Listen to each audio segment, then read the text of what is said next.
ये नेशनल मुद्दों पे नेशनल न्यूज़ चैनल के अंदर डिबेट वगैरह में भी आते हैं, नेशनल लेवल के क्वेश्चंस और वो उनका रहेगा सारा कुछ। बिल्कुल जी ठीक है। मैडम, आपका हमारे चैनल में स्वागत है। जैसा आपने सामने बताया कि आप नेशनल डिबेट में भी जाते हैं। आज अगर मैं नेशनल लेवल की बात करूँ, आज की जिस तरह की राजनीति चढ़ी, आप मुसलमानों को जो इंसाफ की जो लड़ाई लड़ रहे हैं, आप अपने नजरिए से कहाँ पाते हैं कि कैसा लड़ाई लड़ना चाहिए या उनका कैसा आगे का भविष्य है? हम मुसलमानों की खाली लड़ाई नहीं लड़ रहे हैं, हम सब मजलूमों की लड़ाई लड़ रहे हैं। पहले सवाल का तो आपका जवाब ये है, और दूसरा जवाब ये है कि हमारी लड़ाई लड़ने से काम नहीं चलेगा। इसलिए हमारी लड़ाई लड़ने से काम नहीं चलेगा कि हम मुसलमान हैं। हमारी लड़ाई हिंदुओं को लड़नी पड़ेगी, क्योंकि जब अपोजिशन बोलता है ना, और जब इंसाफ की बात होती है, तो इंसाफ की लड़ाई जिस पे जुल्म होता है वो नहीं लड़ता है, वो सामने वाला लड़ता है जो कि संविधान को मानता है। और अगर यहाँ इंडिया में संविधान को मानने वाले लोग हैं, तो फिर अगर ये हम पे वजन डाल रहे हैं तो मेरे ख्याल से वो गलत डाल रहे हैं। हम तो ये बोझ उठा ही रहे हैं और उठाते चले आ रहे हैं, लेकिन ये जो बोझ हमारे पे डाला जा रहा है, क्योंकि ये सेकुलरिज्म है। आपने बड़े अच्छा एक सवाल किया था, उसका जवाब अब मैं दे दूं। राष्ट्र की बात, हिंदू राष्ट्र की बात, जब बात मुसलमान राष्ट्र की झूठ बात पे, जब कोई मुसलमान राष्ट्र की बात नहीं करता है, तब भी गाने गा के चिल्ला चिल्ला के ये कहा जाता है कि वो लोग मुसलमान राष्ट्र की बात करते हैं। वो लोग ये बात करते हैं कि वो कौन सा जो टिपिकल बीजेपी का वर्ड है कि वो लाएंगे। और मैं अपनी डिबेट में ये कहती हूँ कि बात आप करते हो, पाकिस्तान की बात आप करते हो। और आज मैं आप सबके चैनल से कहती हूँ कि सारे बीजेपी वालों को मैं इनविटेशन दे रही हूँ कि वो पाकिस्तान चले जाएं, क्योंकि हम यहाँ अपनी चॉइस से रहे थे, अपनी मर्जी से रहे थे। हमने यहाँ चुना था अपने संविधान को, अपने कॉन्स्टिट्यूशन को हमने चुना था, क्योंकि ये एक सेकुलर राज था। हमें वहां जाना होता तो जब ही चले जाते। इसलिए अब मैं उन लोगों को दावत दे रही हूँ कि वो पाकिस्तान जाएं, और अब हमसे हिंदू राष्ट्र की बात कोई ना करे, क्योंकि मुझे बहुत गुस्सा आता है इस बात पे। कौन सा हिंदू राष्ट्र, क्यों उस वक्त क्यों नहीं बनाया था? तब क्यों संविधान बनाया था? क्यों बाबा साहब अम्बेडकर की बात को हाँ किया था? उस वक्त बोलते ना कि यहाँ पे हिंदू राष्ट्र बनाएंगे, तब देखती मैं कि कौन सा हिंदू राष्ट्र बनता।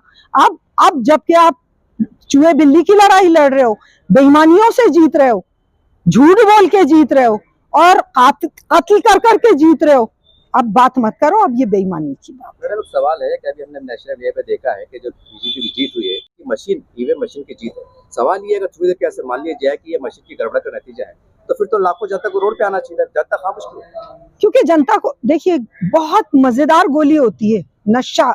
जो सबसे बड़ा नशा है ना दुनिया का, वो है धर्म। और बीजेपी वालों ने धर्म का नशा इतना जबरदस्त करा रखा है कि वो आपको मुद्दे पे बात, कभी किसी बीजेपी वाले को, किसी हिंदू को आप ट्विटर पे देखिए, इतना बेवकूफ बनाया हुआ है। आई एम सो सॉरी कि वो बात ही नहीं, एजुकेशन पे बात नहीं करते हैं, नौकरियों पे बात नहीं करते हैं, अपने हक पे बात नहीं करते हैं। इवन मैं आज यहाँ निकली हूँ, मैं फर्स्ट टाइम आई हूँ, मेरा राजस्थान से ताल्लुक है। जो सड़कें हैं उन पे बात नहीं करते हैं, अपनी रोटी रोजी पे बात नहीं करते हैं। अरे अभी तो आप देखे जाइए, अभी जो कावड़ियों ने एक उसको मारा है, फौजी को, शायद आपको याद होगा। ये गुंडागर्दी रंग लाएगी।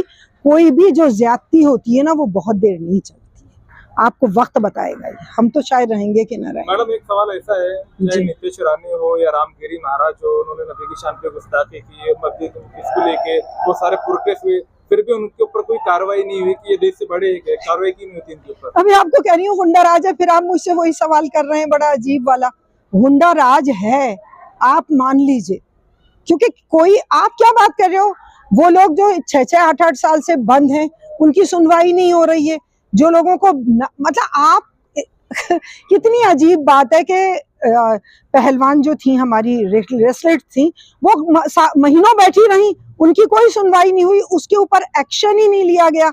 और हमारे यहाँ कोई चूं भी कर ले तो फौरन वही बात है ना कि हम आह भी करते हैं तो हो जाते हैं बदनाम, वो कत्ल भी करते हैं तो चर्चा नहीं होता। आपने कहा कि आपको हिंदू राष्ट्र को लेकर गुस्सा आता है, ठीक है, लेकिन सवाल ये है कि एक तरीका होता है, तो हिंदुस्तान में अगर कोई ऐसा प्रक्रिया शुरू हो जाए जिसके आधार पर एक लोकतंत्र की ताकत के बेस पे अगर देश हिंदू राष्ट्र की तरफ चला जाए, तो क्या मुमकिन है कि ऐसा हो जाए जैसा आपने कहा? बहुत कुछ हो रहा है ना, वो जो चाह रहे हैं कर रहे हैं, वक्फ पे बात कर रहे हैं, एनआरसी पे बात कर रहे हैं, वो यूसीसी पे बात कर रहे हैं, वो चाह रहे हैं जो कर रहे हैं। आप लोगों को समझ में नहीं आ रहा है क्या? किसी हिंदू के ये समझ में नहीं आ रहा है कि आज अगर वो ये देखिए, ये हिंदुत्व नहीं है, यहाँ हिंदू राज नहीं है। टू बी फ्रैंक, यहाँ 5% का अपर कास्ट राज है। और अगर आप डिटेल में मेरे से बात करना शुरू करेंगे और अगर आप गूगल पे चेक करेंगे कि कितने जजेस हैं, कितने कौन हैं, कितने अपर कास्ट, यहाँ कोई हिंदुत्व की बात नहीं है। क्या आप जैन को हिंदू मानते हैं? क्या आप बौद्ध को हिंदू मानते हैं? क्या आप जाट को हिंदू मानते हैं? अगर उनकी हिस्ट्री आप उठा के देखेंगे, मैं हिस्ट्री की स्टूडेंट हूँ, कोई एक भी हिंदू नहीं है। हिंदू सिर्फ ब्राह्मण है, क्षत्रिय है, जो कि 4 वर्ड बनाए गए हैं, जो कि अपर कास्ट ने बनाए हैं। ये उनका खेल है जो अपर कास्ट गेम कर रहे हैं। मेरा आपसे सवाल है आपसे कि माना जाए कि आने वाले समय के अंदर महाराष्ट्र में, पूरे देश में जहाँ भी विधानसभा का चुनाव हो या लोकसभा चुनाव हो, तो कुछ कुर्बानियां देखकर एसडीपीआई जो लोकशाही की बात करते हैं, कांग्रेस है, राष्ट्रवादी है, इनका आपका अलायंस हो जाए या आप किस पर रुचि रखते हैं, मुमकिन है? किससे अलायंस करवाना चाहते हैं? कांग्रेस है, सेना का, महाराष्ट्र की बात। आप मैं तो सिर्फ एक बात जानती हूँ, देखिए मुसलमानों का तो मुझे किसी ने भला करता हुआ नहीं देखा, चाहे कांग्रेस हो। मैं बहुत खुल के ये बात कह रही हूँ, मुझे आप बता दीजिए जिस स्टेज पे मुसलमान था और जिस स्टेज पे मुसलमान आया है। आप खुद एक तस्वीर आपके सामने, आप मेरे ख्याल से आप सवाल करना भूल जाएंगे जब आप उस तस्वीर को देखेंगे। सवाल है कि जब सेकुलर पार्टी अगर हमारे इंसाफ नहीं, अरे कौन सी सेकुलर पार्टी की बात कर रहे हो? कांग्रेस की बात कर रहे हो? समाजवादी की कर रहे हो? आज यूपी का क्या हाल हो रहा है और यूपी इस स्टेज पे कैसे, बिहार का क्या हाल हो रहा है? आप उन सब पार्टीज को जो सिर्फ अपना ही मफाद तलाश करती हैं, उनको मैं बिल्कुल सेकुलर पार्टी। सवाल है ऐसी तंग हालात में मुसलमान क्या करे? बेचारा मजलूम मुसलमान। कोई मजलूम मुसलमान नहीं है। अपनी हक की लड़ाई लड़ना है, एजुकेशन पे जोर देना है, अपनी हक की लड़ाई लड़ना है।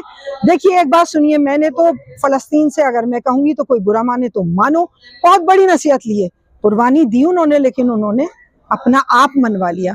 अगर आज हम अपना आप नहीं मनवा सके तो बहुत मुश्किल होगी, आगे वाली नस्लों को बहुत मुश्किल। सवाल महाराष्ट्र में आई है, आपका खैर मकदम, शुक्रिया, वासी है, बहुत बहुत। और महाराष्ट्र के नाम को जनता को संदेश क्या देंगे आपके पार्टी से? मैं महाराष्ट्र के नाम पर, क्योंकि महाराष्ट्र में जहां मुझे मालूम है हिंदू मुस्लिम का कोई मामला नहीं है, यहाँ पे जबान का मामला है, यहाँ अपनी डिस्ट्रिक्ट का मामला है और सिर्फ वही मामला है और वो बैठ के सुलझाए जा सकते हैं। मुझे महाराष्ट्र बहुत पसंद है और मुझे महाराष्ट्र वाले लोग भी बहुत पसंद है, सादगी पसंद है, मेहनती हैं, एक्सेप्ट करा है उन्होंने सारी हिंदुस्तान को, और मेरा यही संदेश है कि यही मोहब्बत वो हिंदुस्तान में लुटाएं तो ज्यादा। आपका नाम, जबानी आपका नाम और पता बता दो, पद बता दो। मेरा नाम यास्मीन फारूकी है, राजस्थान से बिलोंग करती हूँ, प्रॉपर जयपुर से, और एसडीपीआई की नेशनल जनरल सेक्रेटरी। शुक्रिया।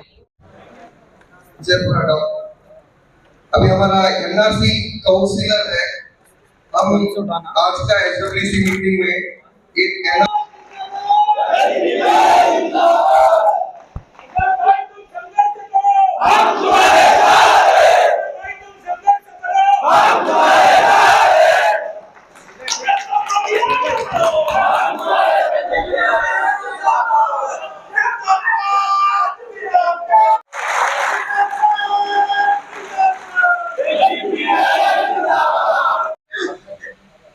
DSO साहिल चौधरी।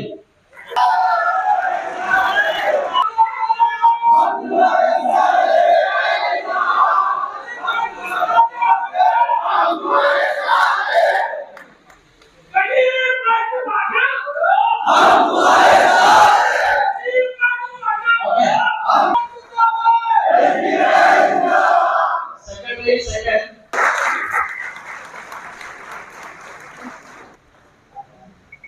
प्रोसेस बहुत आसानी से